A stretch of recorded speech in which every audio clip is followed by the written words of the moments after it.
sambut Mbak Endang Rosida. Selamat malam, Mbak Ida. Selamat malam, Pak. Shalom. Shalom, apa kabar? Luar biasa. Ya, Mbak Ida bisa geser ke kiri sedikit? Bisa, supaya posisinya di tengah. Ya, oke. Ya, mantap. Apa kabar nih, Mbak Ida? Luar biasa, Pak. Ini Iya, pertama haleluya. saya mau kesaksian ini, Pak. Haleluya ya. Dia dari wajahnya saja ada cahaya kemuliaan Tuhan. Berbeda.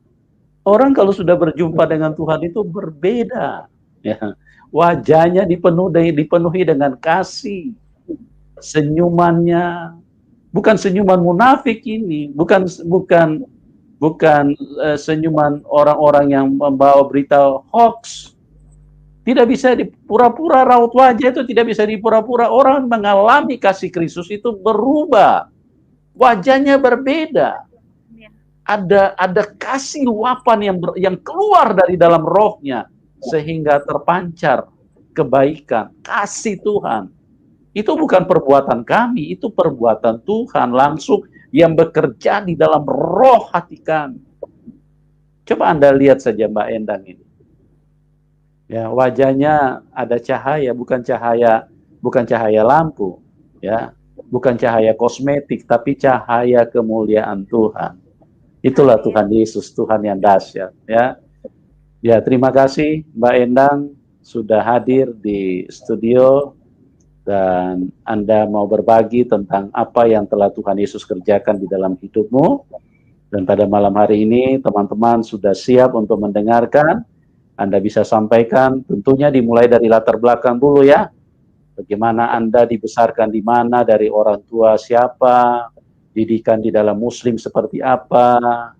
Ya, oke Mbak Endang, saya tidak berpanjang kata lagi, waktu dan tempat saya serahkan kepada Mbak Ida. Silakan Mbak Endang Rosida. Baik, selamat malam saudara-saudara. Saya berdoa dulu ya, Pak. Tuhan Yesus, Kau pimpin, Kau ambil alih acara malam hari ini Tuhan, agar setiap telinga yang mendengar, setiap mata yang melihat kesaksian ini Tuhan jamah di dalam nama Tuhan Yesus. Tuhan, aku memenuhi panggilan-Mu Tuhan untuk memberitakan kebenaran firman-Mu Tuhan, agar seluruh umat manusia boleh mengenal bahwa Engkau Yesus Juru Selamat umat manusia. Di dalam nama Tuhan Yesus, acara ini berjalan lancar. Dalam nama Tuhan Yesus. Amin. Malam saudara, saya Ida, asli dari Jawa Tengah.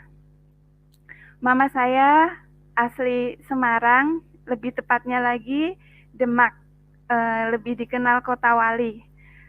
Papa saya Jawa Tengah tapi Banyumas, Purwokerto. Saya kecil, lahir, besar di Demak.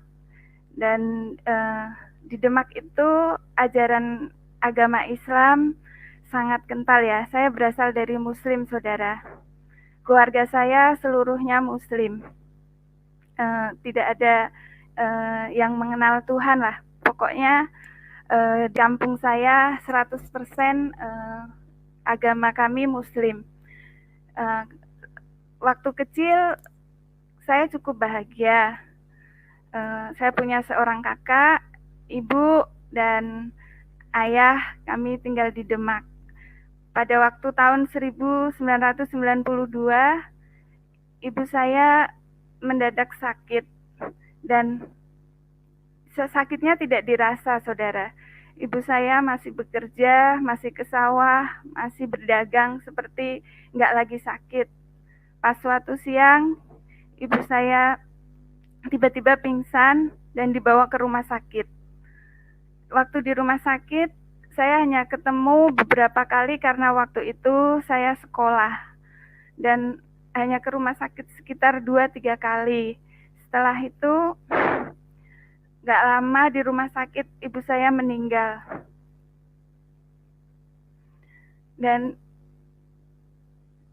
setelah itu saya sangat sedih dan sangat kehilangan karena saya sangat dekat dengan ibu saya karena saya anak paling kecil. Setelah kejadian itu, nggak lama, belum sampai 1 tahun, papa saya mau menikah, saudara, dan mau menikah dengan satu kampung. Tapi akhirnya nggak jadi, karena nggak lama papa saya pulang membawa ibu tiri saya dari Purbolinggo, dan papa saya minta izin untuk menikah. Di situ saya mengalami kesedihan karena saya sangat dekat sama ibu saya, dan kenapa papa saya baru ditinggal mama saya meninggal belum lama, papa saya udah mau menikah, saudara. Dan kakek sama nenek saya berunding untuk saya ikut papa saya atau saya ada di Semarang. Tapi kakek sama nenek saya memutuskan untuk saya tinggal di Semarang karena mereka khawatir kalau saya ikut ayah saya. Setelah ayah saya menikah dan ayah saya jarang pulang, saya merasa sangat kecewa karena saya kehilangan ibu saya belum lama, papa saya menikah lagi. Saya merasa kok begitu cepat ya, papa ngelupain almarhum ibu saya. Kok belum nyampe setahun, papa saya udah menikah lagi. Setelah itu, saya setiap hari, kakek saya, orang tua mama saya setiap hari mengatakan, hampir setiap hari saudara mengatakan bahwa almarhum ibu saya sakit karena papa saya. Karena papa saya sebetulnya udah punya pacar, makanya ibu saya punya seperti pikiran gitu, kepikiran, saudara. Dan setiap hari terus kakek saya mengatakan bahwa mama saya sakitnya karena papa saya. Setiap hari, saudara, sampai saya dewasa, saya remaja 14 tahun, tiba-tiba kakek saya juga meninggal mendadak. Dan gak lama setelah kakek saya meninggal, nenek saya punya penyakit jantung lemah. 2 minggu dari kakek saya meninggal, nenek saya meninggal, saudara. Di situ saya merasa sangat kehilangan karena saya kayak merasa kurang kasih sayang. Masih 8 tahun ibu saya meninggal dan saya kurang kasih sayang dari papa saya karena dia jarang pulang. Dan setelah 14 tahun kakek dan nenek saya meninggal. Di situ saya sempat berpikir, kenapa Allah gak adil ya? Kenapa ibu saya meninggal muda? Kenapa kakek saya meninggal muda? Kakek saya meninggal dan nenek saya meninggal. Saya merasa kayak ada pikiran sangat kehilangan dan sangat shock dan merasa kosong. Meskipun saya setiap hari saya sholat, saya ngaji, rutinitas setiap hari, pagi sekolah, siang sekolah lagi, sekolah madrasah, saudara. Kalau di kampung saya itu ada sekolah seperti SD, tapi itu madrasah untuk belajar agama. Dan malamnya saya mengaji. Tapi saya merasa ada sesuatu yang kurang, seperti saya kekurangan kasih sayang. Saya sering rindu sama almarhum ibu saya. Dan saya merasa kepahitan dengan ayah saya, karena ayah saya setelah ibu saya meninggal menjadi jauh, dia jarang pulang. Dan setelah itu, saudara, saya umur 15, selesai saya sekolah MTS, saya waktu itu sekolah di MTS, saudara, MTS Sanawiyah Nurul Huda. Dan setelah selesai, ayah saya menjemput untuk saya ke Jakarta. Di Jakarta, sebetulnya saya rindu untuk sekolah lagi ya, saya pengen bisa SMA. Tapi ibu tiri saya tidak setuju untuk saya melanjutkan sekolah lagi.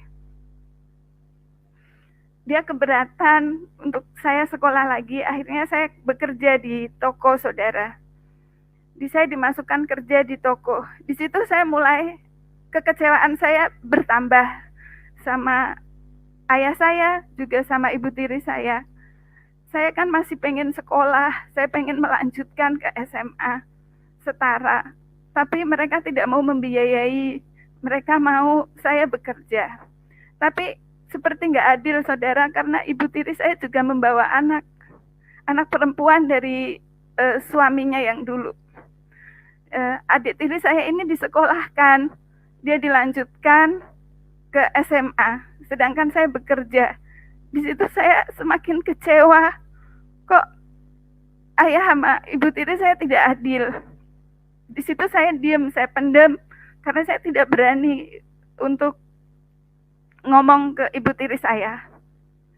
Setelah saya bekerja di toko, saudara,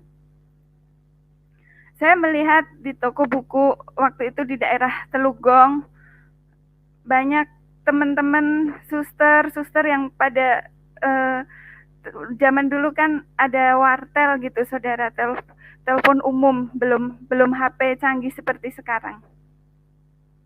Setiap hari sepertinya kerjaan mereka santai, mereka hanya nunggu anaknya sekolah, mereka hanya antar, jemput, saya lihatnya seperti itu. Tiba-tiba hati saya tergerak. Saya pengen juga ya masuk kerja suster, karena saya ingat saya nggak punya ibu, saya suatu saat menikah, saya punya anak, saya pengen bisa merawat anak saya sendiri. Setelah itu keinginan untuk masuk suster semakin kuat, saudara, karena saya tanya salah satu teman saya yang bekerja jadi suster bisa melanjutkan sekolah lagi, sekolah SMK atau SMA. Di situ saya semakin tertarik untuk saya masuk suster. Singkat cerita, saya masuk ke Yayasan Citra Bunda di Kelapa Gading, saudara. Yayasannya masih ada sampai hari ini, dan di situ kita bisa melanjutkan SMK atau SMA, tapi persamaan paket diambil setiap hari Sabtu. Alhamdulillah ya, waktu itu keinginan saya untuk sekolah bisa terpenuhi dan saya bisa bekerja. Singkat cerita, 3 bulan saya pendidikan, terus saya bekerja. Bekerja di bos yang pertama kurang lebih 1 tahun. Setelah 1 tahun, saya kembali ke yayasan karena anak yang saya urus agak gemuk dan waktu itu saya kurus, jadi agak berat, saudara. Dan saya mau ambil yang baby, saya ambil jurusan baby sister yang baby, yang untuk merawat baby baru lahir. Singkat cerita, bos saya yang kedua, saya dapat bos yang kedua, saudara. Saya diambil oleh bos saya, beliau masih hamil 9 bulan, dan waktu kurang 1 minggu melahirkan saya diambil, dan waktu pas lahiran di rumah sakit, saya bertemu sama suster dari kakaknya bos saya. Dia asli dari Tasikmalaya, dia pernah bekerja di Singapura, dia juga pernah mengalami Tuhan Yesus secara pribadi. Dia menceritakan tentang Tuhan Yesus, tentang siapa Isa Al-Masih di dalam Al-Quran, saudara. Tapi saya nggak bisa menerima itu. Saya masih kayak nggak percaya, karena yang saya percaya selama ini Isa Al-Masih hanya nabi. Yang saya percaya selama ini Tuhannya orang Kristen itu ada 3. Saya tidak menerima penjelasan dari teman saya, itu saya anggap lewat begitu saja. Terus singkat cerita, setelah babynya dibawa pulang dari rumah sakit, dibawa ke rumah, waktu babynya udah berusia 1 bulan, saudara, pas hari Minggu pagi itu tiba-tiba bos saya panggil saya, Sus, tolong siap-siap, kita mau ke gereja. Dedek mau dibawa ke gereja. Di situ saya kaget, saudara. Karena saya nggak pernah berpikir kalau saya menjadi suster, saya akan ke gereja. Karena saya sangat alergi waktu itu dengar nama gereja. Karena di ajaran kami dari kecil diajarin bahwa kita nggak boleh masuk atau menghindari untuk tidak lewat gereja atau masuk ke dalam gereja karena haram buat kami dan dosa. Di situ saya mau menolak, maaf Pak, apa dedeknya di rumah aja? Bos saya bilang nggak apa-apa, kita ke gereja, biar diberkati Tuhan, bos saya bilang gitu. Sebetulnya saya mau menolak, tapi gimana, karena posisi saya bekerja, saya tidak ada keberanian untuk menolak. Akhirnya saya masuk, saya pergi ke gereja bersama bos saya dan baby yang saya asuh, baru umur 1 bulan waktu itu. Waktu sebelum masuk gereja, saudara, saya udah berdoa, saya minta ampun, ya Allah, ampuni saya ya Allah, ampuni saya hanya bekerja, ampuni saya ya Allah. Waktu itu saya masih muslim, saudara. Saya belum mengalami Tuhan dan pertama kali saya mau masuk ke gereja seumur hidup saya. Seumur hidup saya di bos yang pertama 1 tahun, bos saya gak pernah ke gereja yang 1 tahun pertama. Ini bos yang kedua. Bos saya yang kedua ini kebetulan dia pelayanan di sebuah gereja besar, di gereja PRJ, saudara. Dan waktu di depan gereja saya sudah maju mundur, saya deg-degan, saya pengen balik lagi, gak mau ikut. Bos saya panggil, ayo masuk, gak apa-apa, katanya. Saya berdoa, saya baca surat Al-Fatihah, setiap surat yang saya bisa, saya baca, saya berdoa, saya mohon ampun pada Allah saya. Ampuni saya ya Allah, ampuni saya. Ampuni saya hanya bekerja terus dalam hati saya. Masuklah saya ke dalam gereja untuk yang pertama kali, saudara. Di situ saya duduk, saya ngasih babynya susu. Saya lihat mereka sedang ibadah, mereka menaikkan puji-pujian. Di situ saya merasa mulai lain. Mulai lagu pertama, kedua, saya udah mulai hati saya ngegolak. Ada apa ini ya? Saya nggak pernah mengalami itu sebelumnya, saudara. Dan terus sampai baby yang saya gendong itu tidur, saya kasih susu, udah selesai. Mereka seperti berbahasa roh. Kalau sekarang saya sudah tahu, kalau dulu saya tidak tahu mereka sedang apa, pikir saya. Terus mereka sedang angkat tangan berbahasa roh. Di situ Tuhan, saya mulai merasa dari kepala sampai badan saya, tangan, seluruh badan saya bergetar seperti ada aliran strum. Saya nggak ngerti ini kenapa, ini bukan gemeter, udah benar-benar yang seperti kesetrum listrik, saudara. Saya sampai bingung, ini kenapa? Saya nggak ngerti. Setelah itu kok hati ngegolak, merasa lain. Dan setelah itu air mata ini nggak bisa ditahan. Saya nangis, keluar seluruh air mata saya. Saya nggak pernah mengalami itu sebelumnya, saudara. Selama ini saya dari kecil, saya sering sholat, saya sering ngaji, saya sering sholat malam tahajud. Saya nggak pernah ngalamin itu, saudara. Baru pertama kali saya merasa ada kuasa yang lain yang menjamah hati saya, yang memberi saya ada sukacita, yang memberi saya ketenangan. Tapi waktu itu saya masih malu dan saya belum mengerti. Teman-teman bos saya bertanya, kamu kenapa Sus? Kamu kenapa? Mereka mungkin berpikir bahwa apakah saya dimarahin bos saya atau kenapa? Saya hanya menjawab, tidak apa-apa Bu, tidak apa-apa Pak, saya bilang. Dan bos saya juga bertanya, kamu kenapa Sus?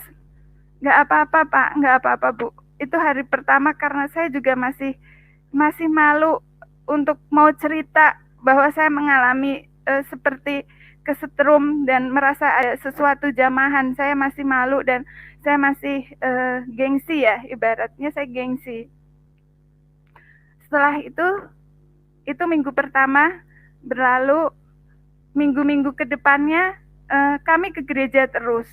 Setiap minggu bos saya ini karena pelayanan selalu datang awal ke gereja dan selalu datang duluan, dan setiap hari Minggu, saudara, saya mengalami setiap ada pujian penyembahan, saya mengalami air mata ini mengalir nggak henti-hentinya. Setiap minggu, saudara, saya menangis, tapi saya nggak mengerti kenapa saya menangis di dalam gereja itu. Saya mulai berpikir, ada apa ini? Kenapa kalau di dalam gereja saya menangis? Pas suatu hari, singkat cerita, setiap minggu itu saya mengalami, saudara. Bos saya nanya lagi, kamu kenapa setiap hari Minggu kok menangis, katanya. Saya tidak mengerti, Bu. Setiap saya ada di dalam gereja, seperti ada sesuatu yang menyetrum badan saya. Dan ada jamahan. Waktu itu saya belum mengerti kalau itu jamahan. Saya bilang, seperti ada sesuatu di dalam hati saya yang tidak pernah saya rasakan. Bos saya mengatakan itu Roh Kudus, Tuhan mengasihi kamu. Bos saya tidak pernah mendoktrin saya, tidak pernah menceritakan ketuhanan Dia, dan tidak pernah ngomong bahwa Yesus itu juru selamat. Tapi karena setiap minggu saya di dalam gereja itu, saya mendengar khotbah-khotbah yang disampaikan. Saya mulai berpikir bahwa ternyata mereka sudah diselamatkan. Karena pernah ada satu waktu hamba Tuhan berkhotbah menyampaikan, akulah jalan kebenaran dan hidup. Ayat itu terngiang-ngiang di pikiran saya. Berarti mereka sudah diselamatkan. Selama ini saya selalu berdoa, Tuhan tunjukkanlah saya jalan kebenaran dan hidup. Saya mulai ada pikiran-pikiran, pertanyaan-pertanyaan dalam hati dan pikiran saya, saudara. Suatu hari ada teman saya yang saya ceritakan tadi yang bertemu di rumah sakit, Mbak Amel, saya memanggilnya. Dia datang ke rumah bos saya, dia sharing-sharing, dia tunjukkan ayat-ayat Al-Quran untuk saya mempelajari. Yang namanya keyakinan, saudara, saya tidak mempercayai begitu saja. Saya masih mengkeraskan hati saya masih tetap berpikir bahwa Allah sayalah yang benar, agama sayalah yang benar waktu itu, saudara. Saya tetap tidak dengerin, dan dia terus menasehati saya, dia sharing dengan menggunakan Al-Quran, bahwa jangan kamu keraskan hati kamu, Tuhan mengasihimu. Teman saya bilang seperti itu. Dia memberi saya pertanyaan-pertanyaan yang membuat saya kaget.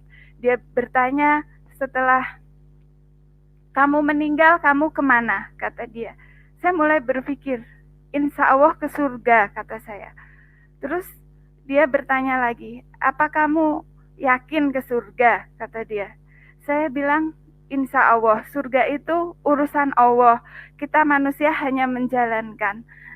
Di situ dia berkata, kalau saya yakin ke surga. Terus saya bilang, kok kamu bisa sombong, surga itu hanya milik Allah. Kata dia, karena Tuhan saya tidak memberikan janji yang mudah-mudahan, yang insya Allah, tapi pasti, kata dia. Di situ saya mulai tersentak.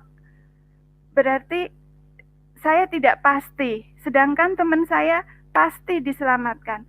Saya mulai terdiam, dan dia beberapa minggu kemudian dia datang lagi, dan kebetulan saya memiliki Al-Quran yang ada terjemahannya. Di situ kami sharing, dia membuka-buka ayat Al-Quran untuk dia memberitahu saya pun mulai penasaran, siapa sebenarnya Isa Al-Masih. Saya mulai haus, saya mulai bertanya, apa benar saya bila meninggal nanti saya tidak masuk surga? Apa benar bila orang Kristen meninggal dia masuk surga? Saya mulai haus, saudara. Saya mulai baca-baca. Di situ saya banyak temukan ayat-ayat Al-Quran. Teman saya kasih tahu, dia sempat bertanya juga bahwa renungkan, kalau kamu sholat tanpa kamu membaca surat Al-Fatihah, apakah sholat kamu itu sah, kata teman saya. Terus saya bilang, ya pasti tidak sah, karena sholat kita harus selalu membaca surat Al-Fatihah, itu wajib, kata saya. Nah, kamu mau tahu apa poin dari surat Al-Fatihah itu? Kamu baca. Saya baca artinya dari depan sampai belakang, sampai ayat yang ke-6. Dia katakan, lihat ini, ihdinas sirotol mustaqim. Kamu selalu berseru, Tuhan tunjukkanlah saya jalan kebenaran. Di situ saya mulai berpikir, iya ya, selama ini saya sholat, saya hanya meminta terus jalan kebenaran. Dan teman saya membukakan ayat Alkitab yang mengatakan bahwa akulah jalan kebenaran dan hidup, tidak ada seorang pun yang datang kepada Bapa tanpa melalui aku.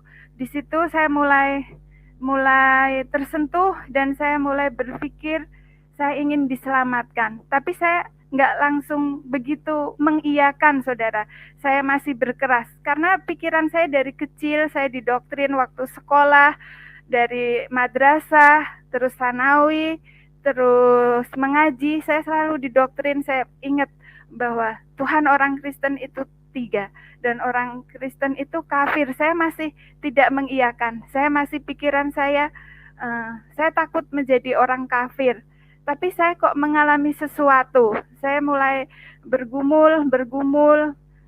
Tapi kalau saya perhatikan, kenapa di dalam gereja itu tidak ada patung, saudara? Tidak ada. Dan di situ saya mulai benar juga, di dalam gereja itu tidak ada patung. Mereka menyembah Tuhan yang Maha Esa.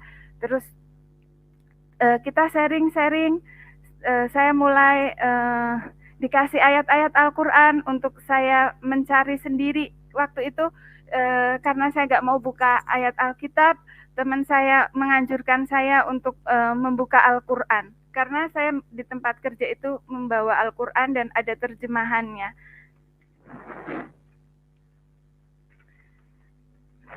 Di sini, saudara, kita bisa sama-sama belajar melalui pengalaman saya. Saya sharing waktu itu dengan teman saya, dia menunjukkan di QS Quran surat Luqman 31-34 yang artinya, sesungguhnya Allah hanya pada sisinya sajalah pengetahuan hari kiamat itu. Dan ini menjadi perenungan buat saya. Dengan kata lain, bahwa hanya Allah sajalah yang mengetahui hari kiamat itu. Tapi di sini kenapa Isa juga mengetahui hari kiamat? Lalu siapakah sesungguhnya Isa? Saya mulai mengaji lagi, saya mulai baca lagi surat-surat Al-Quran.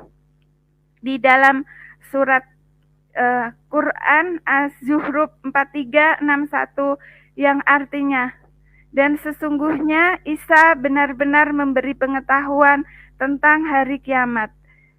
Hari kiamat itu, dan ikutlah aku, inilah jalan yang lurus. Ayat ini yang mulai membuka pikiran saya, saudara. Saya merenung.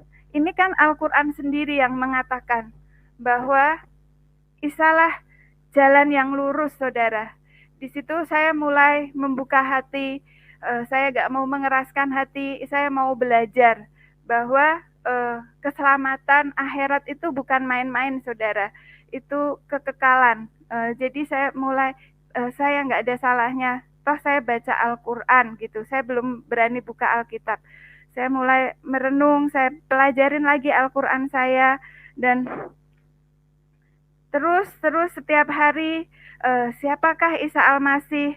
Lalu suatu hari saya juga membuka, diberitahu di QS Al-Imran 3 ayat 45 yang artinya, ingatlah ketika malaikat berkata, hai Maryam, sesungguhnya Allah menggembirakanmu di dalam kurung dengan kelahiran seorang putra yang diciptakan dengan kalimat yang datang daripadanya, namanya Al-Masih, Isa putra Maryam, seorang terkemuka di dunia dan di akhirat, dan termasuk orang-orang yang didekatkan kepada Allah. Jadi di situ saya mulai haus dan saya mulai membaca terus Al-Quran, dan kesimpulan yang saya renungkan yang dikandung Maryam adalah kalamnya Allah atau firmannya Allah. Dengan demikian firman itu lahir, menjelma, nuzul menjadi manusia yang melakukan penyelamatan sehingga disebut Mesias atau Al-Masih atau penyelamat, sehingga Isa terkemuka di dunia dan di akhirat. Bukankah seharusnya itu Allah saja yang seharusnya terkemuka di dunia dan di akhirat? Namun, kenapa Isa juga memiliki kedudukan terkemuka di dunia dan di akhirat? Saudara-saudaraku yang masih Muslim boleh membuka ayat-ayat Al-Quran ini dan direnungkan. Kalau emang Isa hanya nabi, kenapa dia terkemuka di dunia dan di akhirat? Dan jawabannya juga ada pada QS Quran Surat An-Nisa 4 ayat 171. Sesungguhnya Al-Masih Isa putra Maryam itu adalah utusan Allah dan kalimatnya yang disampaikan kepada Maryam dan roh darinya. Jadi kesimpulan utusan Allah di sini adalah firman yang menjadi manusia, melakukan karya penyelamatan. Isa adalah kalamnya Allah dan rohnya Allah itu sendiri. Dan selama pergumulan saudara, saya terus belajar, dan saya menemukan ayat Al-Quran menyatakan Isa Al-Masih itu kalamnya Allah, rohnya Allah, dan didukung di dalam hadis Sahih Bukhari 1496 dan hadis Anas bin Malik halaman 72. Dan hadis tentang Isa Al-Masih di Quran Surat Maryam 19 ayat 19, Isa Al-Masih seorang anak laki-laki yang suci. Quran Surat Maryam 19 ayat 21, Isa Al-Masih sebagai tanda bagi manusia dan rahmat dari Tuhan. Quran Surat Al-Imran 3 ayat 46, Quran Surat Al-Ma'idah ayat 5, 19, 20, 110. Isa Al-Masih semasa dalam buayan dan ayunan sudah bisa berbicara dengan manusia. Quran Surat Maryam 19:31. Isa Al-Masih seorang yang diberkati Allah di mana saja berada. Quran Surat Al-Imran 3:49. Quran Surat Al-Ma'idah 5 ayat 110. Isa Al-Masih membuat burung, menyembuhkan orang buta sejak lahir, menyembuhkan penyakit kusta, dan menghidupkan orang mati. Melalui surat-surat yang dari Al-Quran yang saya pelajari, saudara, saya semakin yakin bahwa Isa Al-Masih itu Tuhan, karena dia itu roh Allah sendiri yang nuzul ke dunia ini. Tapi saya belum memiliki keberanian untuk menyatakan bahwa untuk berganti keyakinan, saudara. Saya masih berpikir apa benar seperti itu. Saya masih bergumul, padahal ini Al-Quran sendiri yang menyatakan, saudara. Sampai suatu malam waktu saya selesai memberi baby, karena baby setiap malam kan minum susu, saudara. Jam 12 itu selesai saya kasih babynya susu, saya mau tidur, saudara. Tapi sebelum tidur saya sambil belajar, sambil merenung, siapa Tuhan saya sebenarnya? Siapa Isa Al-Masih? Siapa Tuhan Yesus itu? Tuhan, tunjukkanlah jalan kebenaran-Mu. Saya pun rindu untuk diselamatkan. Seketika itu saya waktu seperti saya tidur, tapi saya sadar. Posisi saya udah rebahan, kamar sudah gelap. Saya tidak tidur bareng babynya, saudara. Babynya tidur dengan papi maminya, saya tidur di kamar sebelah. Saya datang hanya untuk memberi susu. Nah, waktu itu, saudara, karena setiap minggu saya ke gereja, karena saya bekerja tadi, saya sering mendengar hamba Tuhan mengatakan bahwa nama Yesus itu berkuasa. Di situ saya sambil tidur, sambil berpikir, tiba-tiba seperti saya udah tertidur, tapi saya seperti sadar, saudara. Di situ saya merasa ada sosok tinggi, besar, gelap, menakutkan sekali duduk di atas kepala saya. Waktu itu saya tidur, dia duduk dan menghunus pedang yang panjang, dan pedang itu ditaruh di atas leher saya. Saya mau bangun tidak bisa, seperti ada sesuatu yang mengikat. Saya mau teriak tidak bisa, saya mau minta tolong tidak bisa. Saya mau baca surat Al-Fatihah tidak bisa, mau baca ayat kursi tidak bisa, seperti mulut saya terkunci, saudara. Tiba-tiba saya nggak tahu kenapa mulut saya keluar, Yesus tolong saya. Di situ, saudara, sosok besar tinggi yang gelap itu tiba-tiba hilang dan berganti menjadi terang, dan ada sesuatu hawa yang berbeda, yang tadinya kayak hawa menakutkan menjadi hawa lain, menjadi seperti ada sosok yang benar-benar terang dan ada damai, saudara. Di situ kamar menjadi terang sekali. Di situ saya terus tersentak, saya duduk. Dia benar-benar Tuhan, dia benar-benar Yesus Juru Selamat. Begitu saya panggil, dia langsung datang dan menolong saya, saudara. Di situ saya menangis dan saya mohon ampun. Tuhan, benarkah Engkau Yesus Tuhan Juru Selamat saya? Tuhan, benarkah Engkau penyelamat umat manusia, Tuhan? Terima kasih, Tuhan. Saya semakin yakin, saudara, bahwa Yesus itu Tuhan dan Juru Selamat saya. Di situ setelah saya mengalami itu, saudara, saya memberanikan diri untuk ngomong dengan teman saya, Mbak Amel yang tadi sharing-sharing firman Allah, Tuhan, karena kami sharing menggunakan ayat Al-Quran. Setelah itu saya bilang, saya mengalami ini, saya ceritakan dengan teman saya mau mengambil keputusan untuk saya dibaptis. Di situ waktu saya mau baptis, terus terang saya belum cerita sama ayah saya belum cerita sama siapa-siapa. Saya diam-diam saya pergi baptis sama teman saya. Saya izin waktu itu. Setelah saya dibaptis, saudara, saya mengalami mujizat Tuhan. Waktu itu saya sakit, saudara. Beberapa bulan setelah saya baptis, saudara, waktu itu saya ada kesaksian lagi. Waktu saya dibaptis di gereja Kelapa Gading, di gereja Tiberia, saudara. Waktu saya dibaptis itu, waktu saya setelah diangkat dari air, saya melihat salib, saudara. Di situ kedua kalinya Tuhan menampakkan ke saya. Yang pertama waktu saya masih ragu, yang tadi waktu saya tidur. Ini yang kedua tuh, saudara. Waktu dibaptis, saya melihat waktu diangkat itu seperti ada salib berkilau di atas, saudara. Dan setelah itu, saudara, beberapa bulan selang saya dibaptis, saya mengalami sakit, saudara. Ini pergumulan pertama saya mengikut Tuhan. Saya sakit dan datang bulan saya tidak teratur.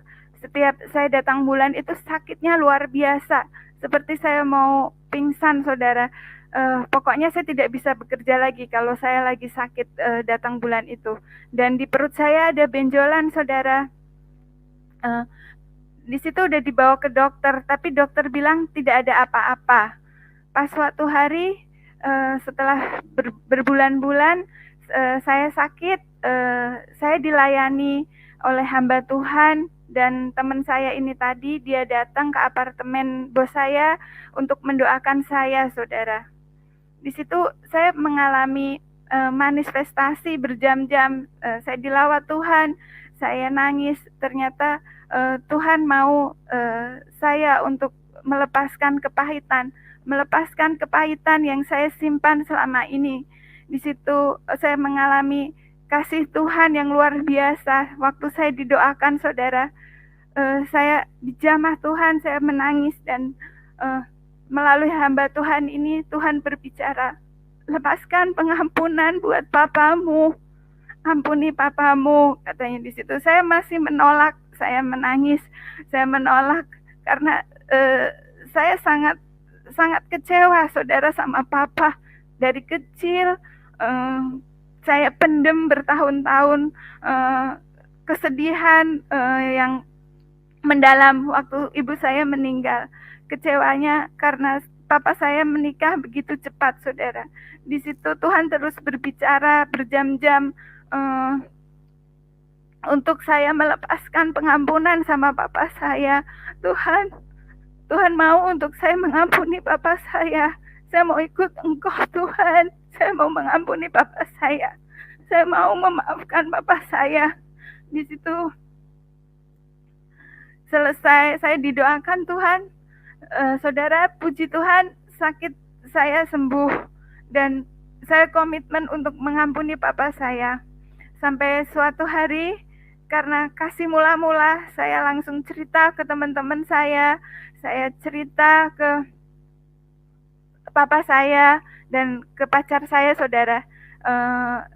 Saya sudah punya pacar waktu itu, dari saya kerja di toko dan sudah berjalan kurang lebih 4 tahun, karena saya pacaran dari 15 sampai umur 19. Di situ saya datang dulu ke rumah ayah saya, ke rumah papa saya, ke ibu tiri saya tuh, saudara. Saya ke Telugong, saya bilang, "Papa, maafin saya udah ikut Isa Al-Masih." Di situ papa saya kaget dan saya bilang, "Papa, saya mau mengampuni papa.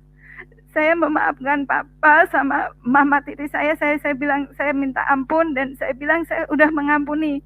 Saya bilang, "Papa, selama ini saya menyimpan kepahitan, saya kecewa, saya sakit hati karena papa menikah lagi. Papa cepat melupakan mama saya. Saya kecewa karena papa nggak setia gitu, saudara. Saya sedih karena papa itu nggak nyampe setahun, saudara, dia menikah dan pikiran saya terus berkata bahwa kok papa saya cepat sekali ya menikah. Papa saya cepat sekali melupakan mama saya. Di situ tanpa saya sadari itu menjadi luka dan menjadi kepahitan. Tapi waktu setelah Tuhan jamah saya bilang, saya udah maafin papa, saya udah mengampuni papa, dan saya ikut Isa Al-Masih, saya ikut Tuhan Yesus. Tuhan Yesus yang menyuruh saya untuk mengampuni papa. Tuhan Yesus yang udah menyembuhkan saya. Dia juru selamat saya. Di situ papa saya marah, saya dibentak, saya dibilang saya ini gila, omong kosong, segala macam, saudara. Saya diam, saya terima. Saya terima. Di situ ada sukacita, tapi saudara, meskipun saya dimarahin, meskipun saya dicaci maki, saya dikata-katain bahwa saya ini anak durhaka, bahwa saya ini jadi kafir, semua saya terima. Tapi kedagingan saya ini berbeda, saudara. Setelah saya mengampuni itu, saya bisa sabar, saya bisa memaafkan papa saya meskipun saya dimarah-marahin, saya bisa diam. Mungkin dulu kalau saya belum mengenal Tuhan, saya akan balas karena sebelum saya menerima Tuhan, saudara, saya sering cekcok sama papa saya sering berantem, sering berdebat, saudara. Kalau papa saya ngomong A, saya ngomong A sampai Z. Saya selalu menjawab karena saya udah ada luka dari kecil. Jadi saya selalu membantah. Tapi waktu hari itu, waktu saya datang, saya bilang, saya sudah memaafkan papa. Saya sudah memaafkan mama. Saya mau ikut Isa Al-Masih. Saya mau ikut Tuhan Yesus. Tapi papa saya tidak merestui, saudara. Tapi saya tetap ngikut karena saya kembali lagi ke tempat kerja saya terus saya sungguh-sungguh mengikut Tuhan. Setelah itu, saudara, ujian yang kedua, pacar saya tahu sebetulnya kita udah tunangan waktu itu. kami pacaran 4 tahun. Setelah dia tahu kita udah nggak satu keyakinan lagi, dia marah dan dia mau memutuskan saya. Saya terima waktu itu, saya menjelaskan bahwa saya mengalami Tuhan, saya merasa ada sesuatu yang lain, saya tidak ikut-ikutan atau karena bos atau karena apa, tapi ini saya mengalami karena saya merasa ada sukacita, ada sesuatu yang lain. Pokoknya saya merasakan di hati saya itu ada ketenangan dan ada kedamaian yang tidak pernah saya rasakan dari kecil.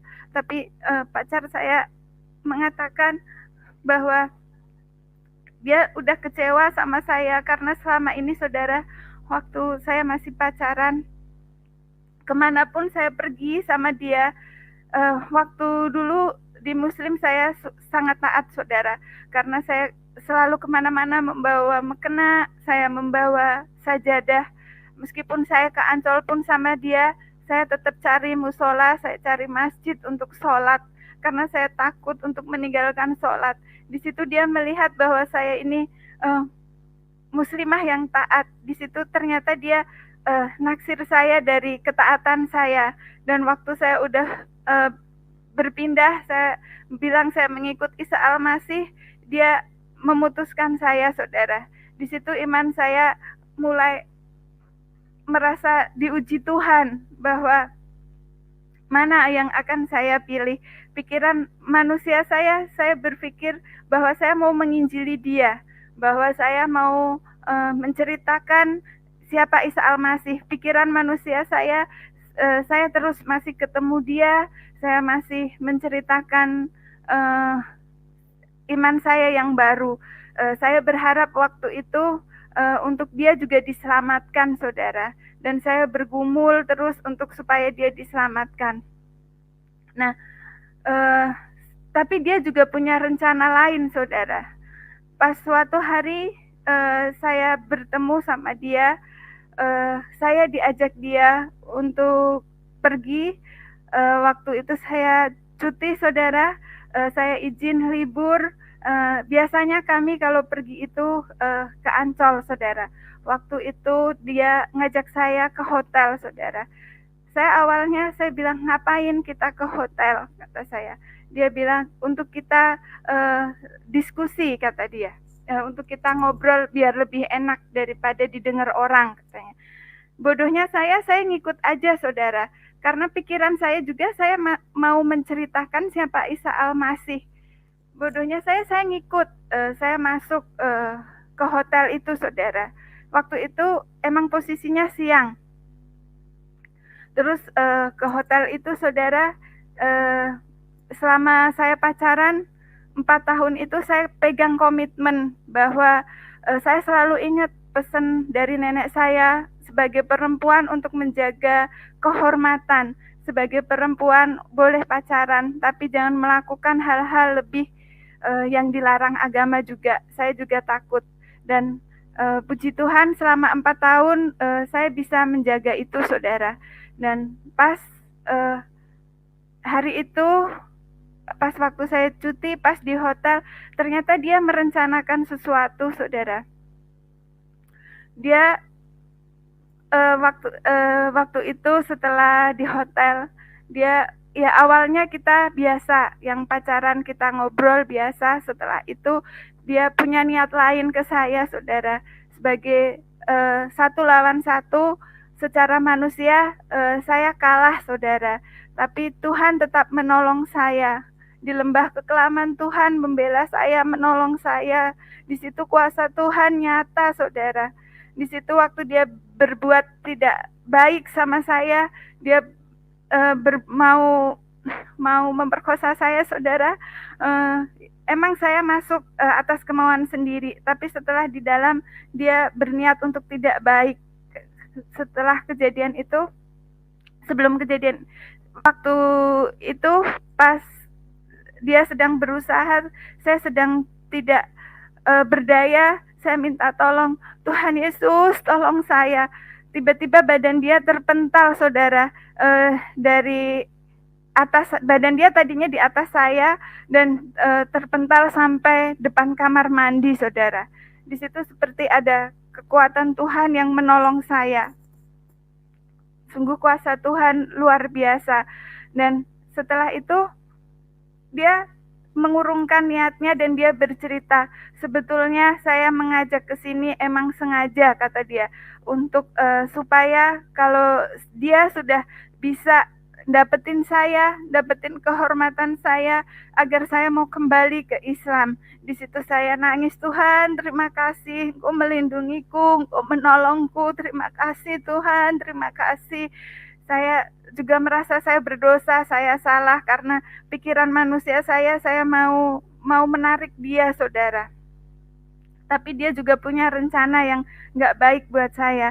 Tapi karena usia saya waktu itu masih 19, saya masih labil juga, saudara. Saya masih bergumul, padahal sudah terang-terangan dia tidak baik. Dia punya niat tidak baik, tapi kedagingan saya masih pengen memperjuangkan, masih supaya kita gimana biar bisa bersama waktu itu, saudara. Istilahnya saya ini bandel, udah Tuhan tolong, udah kejadian seperti itu, tapi saya masih bergumul dan tidak melepaskan. Sampai suatu hari saya berdoa, Tuhan tunjukkan siapa dia, tunjukkan, dan puji Tuhan, Tuhan tunjukkan sekali lagi siapa dia. Pas ketemuan berikutnya, saudara, dengan mulutnya sendiri dia mengaku bahwa dia sudah pacaran juga dengan teman saya dan pacarannya itu jauh. Di situ saya bersyukur, terima kasih Tuhan, terima kasih. Ternyata emang dia bukan yang terbaik, bukan saya buat saya. Jadi waktu saya mengikut Tuhan, yang saya alamin, saya diputuskan, dia putuskan saya, tapi setahun terakhir itu tadi kita masih berhubungan yang saya ceritakan, masih saya ketemu dia yang tadi kesaksian saya, dan saya dimarahin orang tua saya, dimarahin keluarga saya, saudara. Setelah itu saya putus dari dia, saudara, dan puji Tuhan saya ketemu dengan suami saya yang sekarang, dan Tuhan memberikan ganti yang terbaik. Lebih rencana Tuhan itu indah, dan suami saya udah di dalam Tuhan, dari latar belakang Muslim juga. Suami saya sudah diselamatkan. Tapi salib yang harus saya alami selama bekerja, saudara, setelah saya mengikut Tuhan, banyak ujian dari tempat kerja, dari teman-teman saya, saudara. Saya bekerja di bos saya, kita 6 orang, saudara. Susternya 2 dan mbaknya 4, saudara, waktu itu. Setelah saya mengikut Tuhan, teman-teman saya semua menjauhin saya, saudara. Mereka sering ngomongin saya di belakang. Mereka sering ngomong bahwa saya ini udah kafir. Mereka sering menghina saya, mereka sering ngata-ngatain saya, mereka menjauhin saya, saudara. Tapi meskipun itu semua saya alamin, ada kekuatan yang lain. Mungkin dulu kalau saya belum dijamah Tuhan, bisa jadi berantem, saudara. Tapi di situ seperti Roh Kudus berbicara.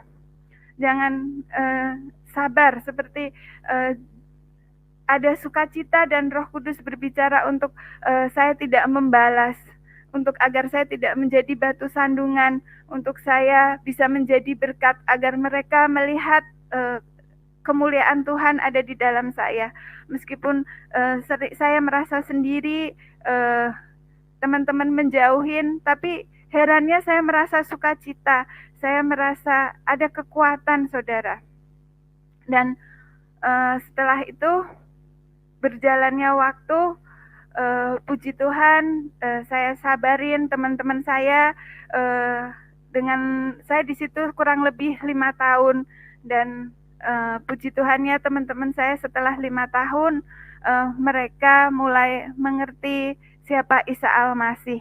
Dan setiap teman saya setelah 5 tahun saya mengikut Tuhan, mereka menjadi baik dengan sendirinya, saudara. Terima kasih. Saya rasa kesaksian saya sampai di sini. Terima kasih, Pak Yusuf. Ya, terima kasih. Haleluya. Luar biasa, Mbak Ida. Tuhan Yesus dahsyat, Tuhan Yesus baik, Tuhan Yesus luar biasa. Kasihnya begitu sempurna di dalam Mbak Ida, sehingga dinyatakan dengan begitu jelas.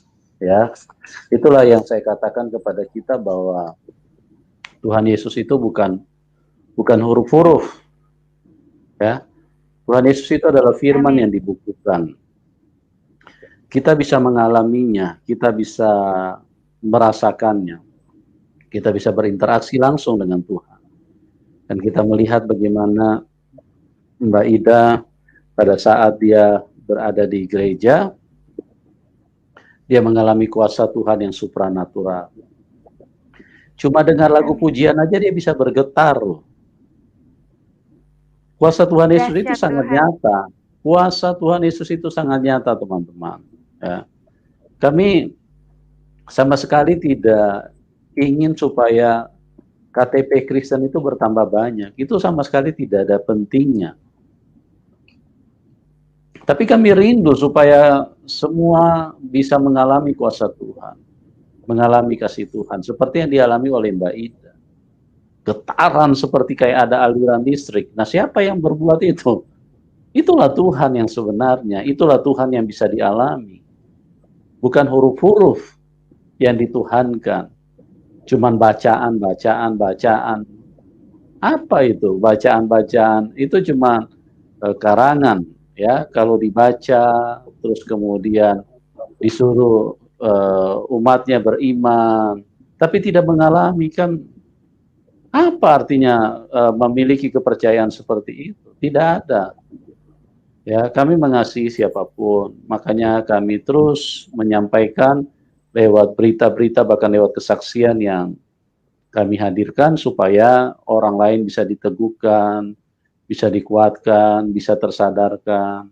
Dan dari kesaksian demi kesaksian berbeda, kejadiannya berbeda, apa yang dirasakan juga berbeda, dialami juga berbeda. Ya.